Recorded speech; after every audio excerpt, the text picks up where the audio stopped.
யாராலையும் ஏற்றுக்கொள்ளவே முடியாத ஒரு நிகழ்வு அப்படின்னு தான் பார்க்க வேண்டியதா இருக்கு. கட்சி பேதம் இல்லாம எல்லோருமே அடிக்கோடிட்டு சொல்லியிருக்கக்கூடிய விஷயம் இப்படியான ஒரு தாக்குதல். ஏன்னா ஒரு இந்திய குடிமக்கள் மீது நடத்தப்படக்கூடிய தாக்குதல் அப்படிங்கிறது இந்திய இறையாண்மையின் மீது நடத்தப்படக்கூடிய தாக்குதல்.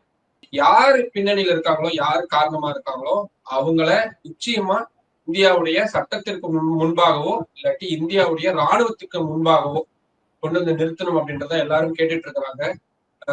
நிறைய தகவல்கள் அங்கிருந்து வரக்கூடிய தகவல்கள், கொஞ்சம் கொஞ்சமா நமக்கு வரக்கூடிய இன்ஃபர்மேஷன்ஸ் எல்லாமே ரொம்பவும் மனசை உருக்கக்கூடிய வகையில தான் இருக்கு.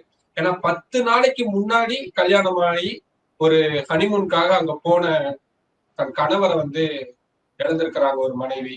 வயதானவர், கிட்டத்தட்ட 70 வயதுக்கு மேல பெரிய அளவுல நடக்க முடியாத ஒரு ஆளையும் சுட்டு கொண்டிருக்கிறாங்க. ஈவு இறக்கமே இல்லாம நடந்துக்குவாங்கன்னு சொல்லுவாங்கல்ல, அந்த மாதிரியான ஒரு கொடூரமான ஒரு தாக்குதலா தான் நடந்திருக்கு.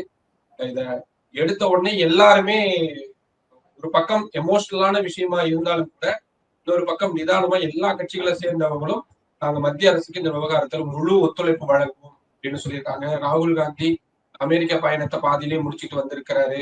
பிரதமர் அப்கோர்ஸ் சவுதியில இருந்து அவர் ரிட்டர்ன் வந்துட்டாரு.